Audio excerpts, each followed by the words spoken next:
Primera de Pedro capítulo 2 versículo 9 al 10. 10 dice: mas vosotros sois linaje escogido, real sacerdocio, nación santa, pueblo adquirido. ¿Por quién? Por Dios. ¿Para qué? Para que anunciéis las virtudes de aquel que os llamó de las ¿qué? De las tinieblas a su luz admirable. Vosotros que en otro tiempo no erais pueblo, pero que ahora sois ¿qué? Pueblo de Dios. Que en otro tiempo no habéis alcanzado misericordia, pero ahora habéis alcanzado ¿qué? Misericordia. Y nos preguntamos en esta mañana, ¿qué es lo que somos? ¿Qué somos? Y es la palabra que debe estar y retumbar en nuestra mente y nuestro corazón. ¿Qué somos? Muchas veces nos encontramos con la falta de definición en las iglesias y probablemente el problema surge en nuestra falta de identidad. Porque no sabemos lo que somos. Y cuando no sabemos lo que somos, es porque no tenemos una identidad definida. Y esa falta de identidad es ¿por qué? Primero, tres cosas que hablaremos en esta mañana para comprender lo que somos. Primero, la posición que somos. Segundo, el servicio que obedece a esta posición. ¿Qué tenemos que hacer? Y finalmente, la responsabilidad personal que cada uno de nosotros, y comenzando por la mía,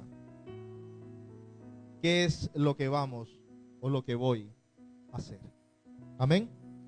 Entonces, primero, diga conmigo, la posición. Cuando Pedro escribe esta carta, nos preguntamos a quién va dirigida. Y para nosotros saber a quién va dirigida esta carta, tenemos que ¿qué? Que poder haber leído o leer el contexto bíblico. Y en primera de Pedro, capítulo 1, versículo 1 nos lo dice. Pedro, apóstol de Jesucristo, a los expatriados de la dispersión en el Ponto, Galacia, Capadocia, Asia y Bitinia. ¿Se refiere a quién? Diga conmigo, al pueblo de Dios que está dispersado. Nosotros hacemos parte y somos parte del pueblo de Dios y estamos dispersados. Y muchos nos preguntamos, quizás, ¿qué hago aquí? Y yo sé que la mayoría de los que estamos aquí no nacimos en Barranquilla. Venimos de otras partes, o sea que somos extranjeros en esta tierra. Somos extranjeros en Barranquilla. Pero hoy en día estamos entendiendo que Dios tiene un propósito con nosotros. Que Dios nos ha llamado como llamó a quién? A Abraham. ¿Desde dónde? De Uz de los Caldeos. Así Dios nos llamó ¿de dónde? A donde nos permitió nacer y aún crecer. Pero hoy no estamos allá. Hoy estamos ¿en dónde? En Barranquilla. Donde Dios tiene un propósito con nosotros. En el sentido que no somos de este mundo, también lo podemos decir. ¿Qué hacemos aquí? ¿Qué somos aquí? ¿Cuál es el propósito de Dios con nosotros en este mundo? No somos del mundo, somos almas celestiales. Ahora hay un propósito de Dios en esta tierra. Y Dios ha permitido de que nosotros estemos en esta tierra con ese propósito. ¿Por qué Pedro escribe esta carta? Primera de Pedro, capítulo 5, versículo 12.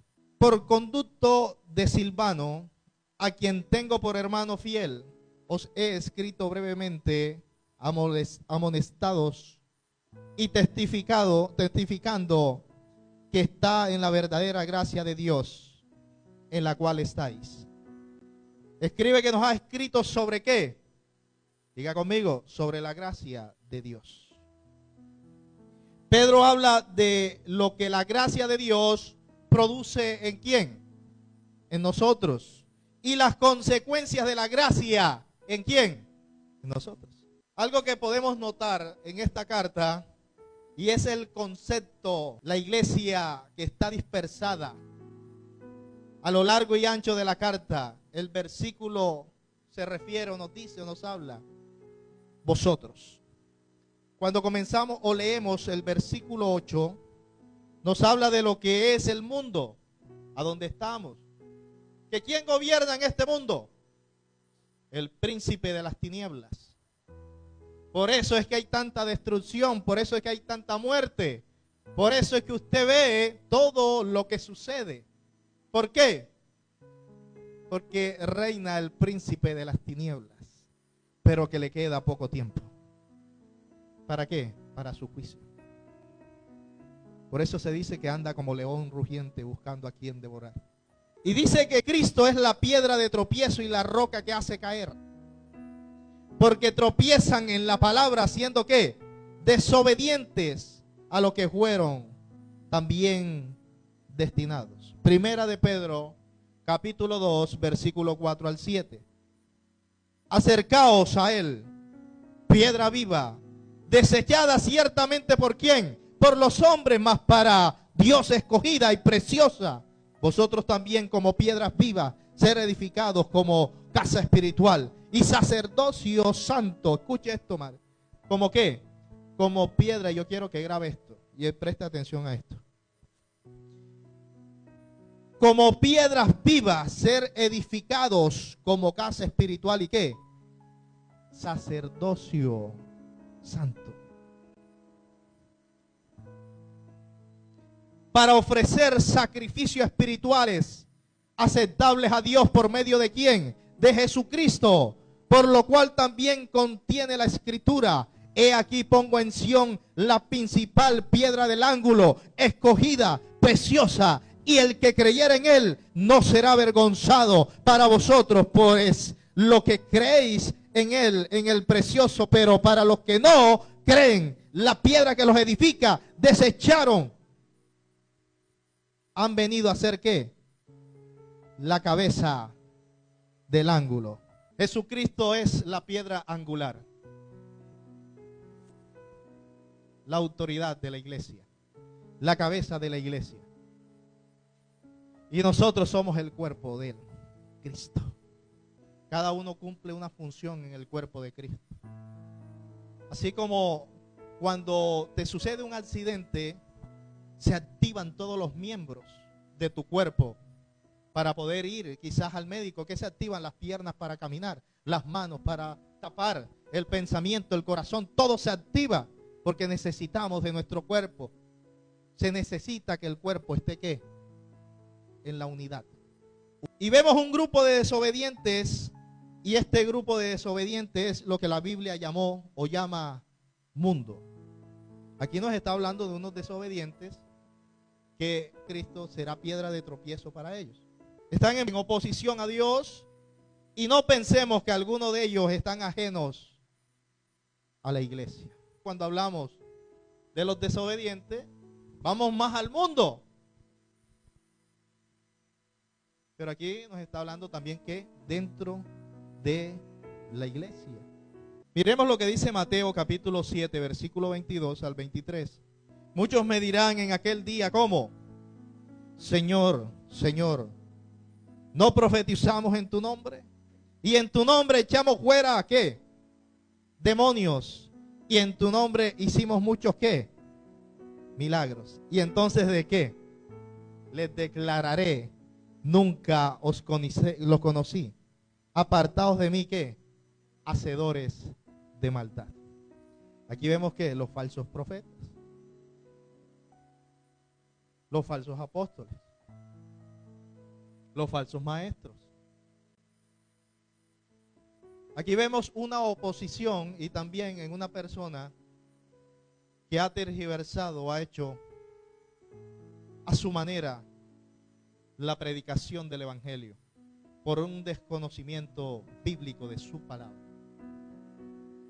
Vemos muchos predicando en los altares, en la calle, desconociendo de la palabra del Señor. Porque creemos que hoy en día es solamente tener 10 sillas, un parlante e ir a predicar el evangelio sin tener un conocimiento. Pero nadie puede ejercer un trabajo sin haberse preparado primeramente para poder ir a la calle a ejercer su profesión. Y mucho menos nosotros en el evangelio, y mucho menos nosotros como hijos de Dios, haciendo las cosas como si fuesen para Él, para Dios. En el esforzarnos día a día, en el leer, en el instruirnos en su palabra,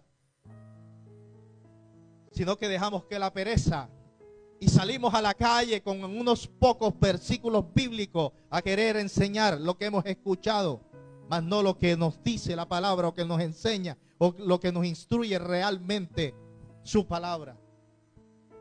Tergiversando versículos bíblicos, añadiendo cosas que Dios nos ha dicho, quitando cosas de la Biblia, de lo que Dios dijo. ¿Y qué dice la Biblia acerca de eso? Hay de aquel que añade o quite. Y habla de una coma. ¿Por qué añadir a lo que Dios no ha dicho? Dios en sus promesas, Dios en sus profecías, en su escritura, en su palabra, prometió y Él lo va a cumplir. Y todo está escrito en su palabra, la que nos dejó. Pero no la leemos. ¿Y rendiremos cuentas al Señor? Sí, vamos a rendir cuentas al Señor. Y aquel que está al frente tiene mucha más responsabilidad ante el Señor. Porque al que más se le dé, más se le demanda. Y ahora, usted cuando esté, o cuando estemos rindiéndole cuentas al Señor, no le vamos a decir, fue que el pastor me dijo, fue que Julanito me dijo. No, tranquilo que con él también voy a hablar, dice el Señor. Yo estoy hablando contigo. Pero es que no se me habló, se te dio su palabra.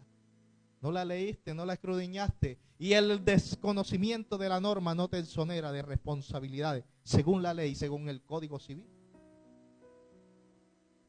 Cuando te para un agente de tránsito, lo primero que te dice es eso. No es mi culpa de que no supiera de que hoy hay pico y placa. No leíste, no investigaste. No es mi problema. Pero tu comparendo te lo voy a hacer. O sea, hay una consecuencia. Y esa es una consecuencia, hermanos, que usted la puede pagar. Pero esta no. Porque esta ya tuvo un pago, pero usted no la quiso, no la recibió.